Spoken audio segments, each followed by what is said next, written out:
बिस्मिल्लाहिर्रहमानिर्रहीम। अस्सलामु अलैकुम नाजरीन, वीडियो शुरू करने से पहले एक बार दुरूद शरीफ लाजमी पढ़ लें। बनी इसराइल में 3 आदमी थे।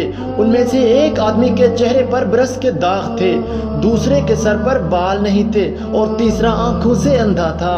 उन तीनों के साथ अजीब मामला पेश आया। उनमें से एक आदमी ऐसा था जिसके चेहरे पर बरस के दाग थे, शक्ल भी अच्छी ना थी, लोग उसे देखना पसंद नहीं करते थे।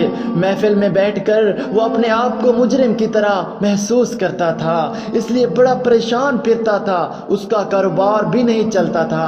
उसके पास एक आदमी आया और आकर उस आदमी ने कहा कि बताओ कि तुम्हारी कोई परेशानी है।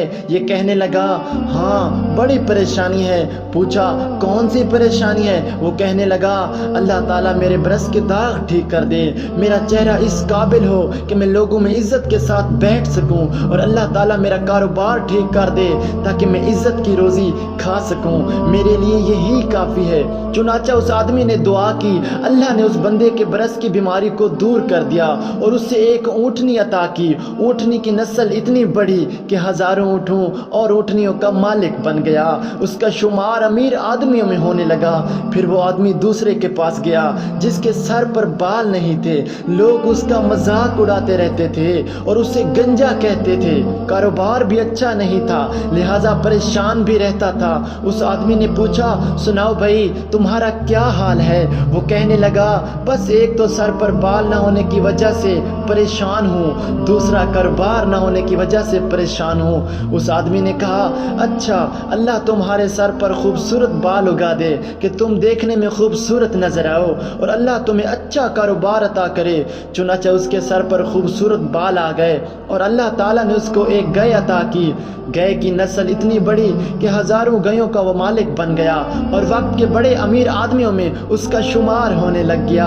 फिर वो आदमी तीसरे के पास गया और पूछा कि सुनाओ तुम्हारा क्या हाल है? उसने कहा, मैं तो आंखों से अंधा हूँ, मैं तो ठोकरें खाता फिरता हूँ, मैं तो लोगों से भीख मांगता फिरता हूँ, मेरी भी क्या जिंदगी है?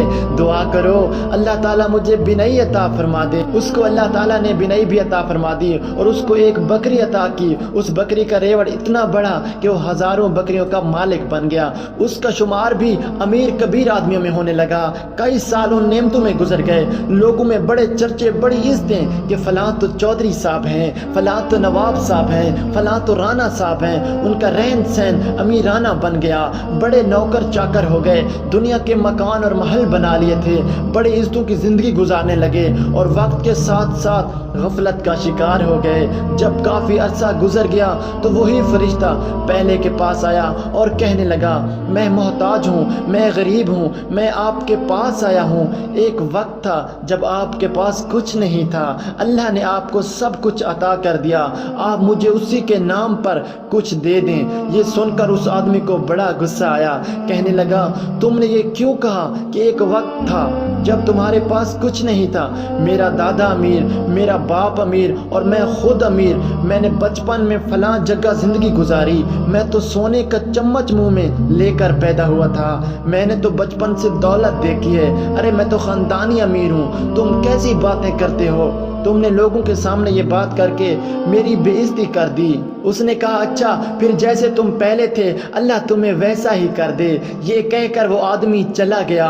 मुशय्यत खुदाबंदी से उसको फिर बरस का मर्ज हो गया। ऐसी बीमारी फैली कि सारी की सारी ऊँटनियाँ मर गईं, जायदाद भी ख़त्म हो गई और ये इस पहली वाली हालत में दोबारा आ गया। फिर वो आदमी दूसरे के पास गया, उसको कहने लगा कि मैं बड़ा ही गरीब मुँह मोहताज हूँ, मुझे अल्लाह के नाम पर कुछ दे दो, उसी अल्लाह के नाम पर जिसने आपको सब कुछ दिया, हालांकि आपके पास तो अपना कुछ भी नहीं था। वो कहने लगा, तुमने कैसी बात की? अरे मैं बड़ा अक्लमंद आदमी हूँ, दुनिया मुझे बड़ा बिजनेसमैन कहती है, दुनिया मेरे फैसले तस्लीम करती है। मैंने फलां कारोबार किया, ऐसा सौदा किया कि मुझे इतनी बचत हुई, फलां सौदा किया, इतनी बचत हुई। मियाँ मेहनत से कमाया है, बगैर मेहनत के कुछ नहीं मिलता। तुम वैसे ही चल कर आ गए हो, भूखे नंगे बनकर, तुम्हें कैसे मिल सकता है? ہم نے یہ محنت کی کمائی کی ہے، کوئی آسمان سے ویسے نہیں گر گیا، ہم نے دن رات اس کے پیچھے محنت کی، تب ہمیں یہ ملا ہے۔ جب اس نے اس قسم کی باتیں کی تو یہ آدمی کہنے لگا، اچھا جیسے تم پہلے تھے پھر اللہ تعالیٰ تمہیں ویسا ہی کر دے۔ جب اس نے بد دعا کر دی تو اس کی گائیں سب کی سب مر گئیں، جائیدادیں نقصان کا شکار ہو کر ہاتھوں سے نکل گئیں، اس کے سر کے بال بھی گر گئے، جس حالت میں پہلے تھا اسی حالت میں وہ دوبارہ ہو گیا۔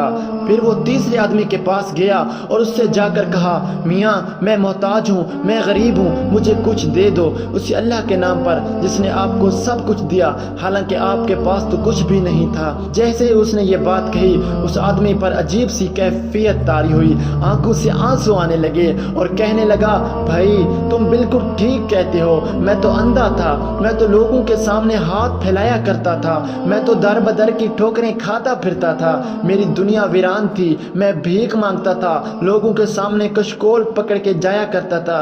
ایک دفعہ کوئی خدا کا بندہ آیا، اس نے دعا کر دی، میرے رب نے مجھے آنکھوں کی بینائی بھی عطا کر دی اور ایک بکری ایسی دی جو اتنی برکت والی تھی۔ آج دیکھو دونوں پہاڑوں کے درمیان جتنا ریوڑ نظر آتا ہے یہ سب میرے مولا کا کرم ہے، میرے پاس اپنا کچھ نہیں تھا، یہ کسی کی دعا لگ گئی۔ میرے دوست تم اللہ کے نام پر مانگنے کے لیے آئے ہو، میرا ریوڑ تمہارے سامنے ہے، تم جتنا چاہو لے سکتے ہو، میں اپنی اوقات کو کیوں بھولوں، میں تو وہی اندھا ہوں، میرے مولا نے مجھ پر کرم کیا۔ اس اجنبی شخص نے کہا، تمہیں مبارک ہو، میں تو اللہ کا فرشتہ ہوں، اللہ تعالیٰ نے مجھے 3 بندوں کے پاس امتحان کے لیے بھیجا تھا، 2 بندے اپنی اوقات کو بھول گئے اور ان سے پروردگار نے نعمتوں کو واپس لے لیا، مگر تم نے اپنے اوقات کو یاد رکھا، جا اللہ تیری عزت میں اور مال میں اضافہ فرما دے۔ چنانچہ یہ آدمی بنی اسرائیل کے بڑے باعزت مال والوں میں سے بن گیا۔